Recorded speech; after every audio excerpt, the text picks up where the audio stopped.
Hello students. So we were discussing about the photolithography in the last lecture, and I'm Neha Sharma, Assistant Professor at Department of Electronics and Communication Engineering at Engineering College, Jhalawad in Rajasthan.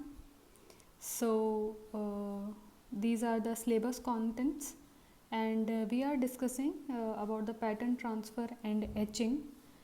In that we have discussed about the photolithography and what it is, and what is a masking, how this process is being done, the various steps involved in it, and this is the whole process that we have discussed in the last lecture. And we discussed about the photomask also. Photomask is nothing but it's like a blueprint which is very large in size as compared to the feature size, where actually we have to make that structure or make that type of design.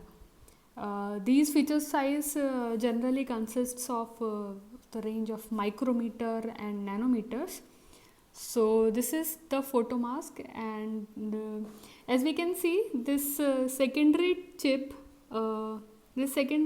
is nothing but it is very large in size, and then the primary chip is again a little bit reduced. You can see it is magnified by 400x and 40x, means 400 times and 40 times if you have magnified. And then this is the final structure or the device feature that is written.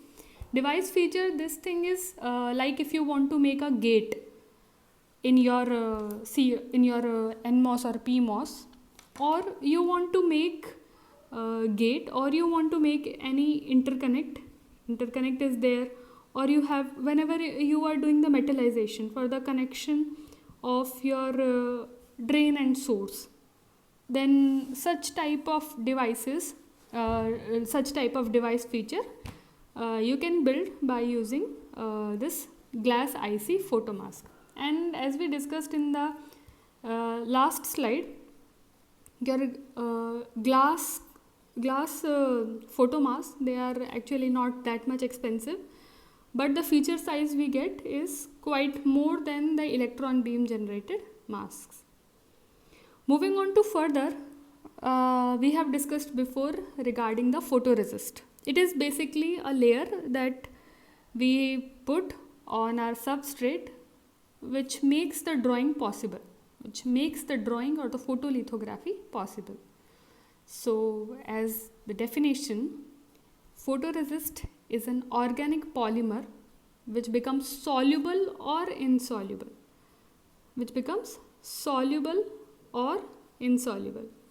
Again, I am repeating this, calling it as soluble or insoluble. It depends upon the type. Again, it depends upon the type, whether your photoresist will be soluble or will be insoluble when it is exposed to ultraviolet light. It contains a light sensitive substance whose properties allow image transfer into PCB board. Here PCB board is written, but substrate actually should be there. PCB board is, you have seen whenever you make the PCB boards and the designs in that also, there also we do the pattern transferring. You have zero PCB or you have double sided PCB, there also we have to make like the connections and the patterns. There also we do use these photoresist and lithography basically technique. But here substrate should be there, as we are discussing this thing in our subject IC technology. So after applying this photoresist prevents etching or plating of the area it covers. So as I discussed, it has two types, positive and negative photoresist. The basic composition of a photoresist has basically 4 ingredients in it. The recipe of this photoresist is, it is having 4 ingredients or the 4 compositions in it. The first one is polymer. So polymer is a photosensitive material. It's a photosensitive, what we can say, photosensitive material, and it is designed to react with your ultraviolet rays, laser sources, X-rays and electron beams, and these are quite of very high, large and heavy molecules. So it has a major share in your photoresist. Next we have solvents.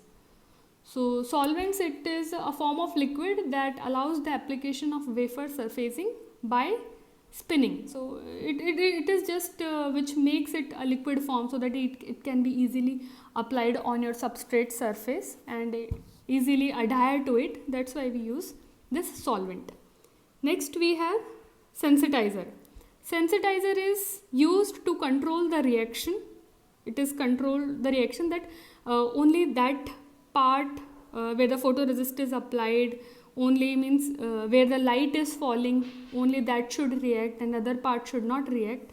Then we have additives. Additives, it is used to control light rays in the resist film, and it inhibit the dissolution of non-exposed parts.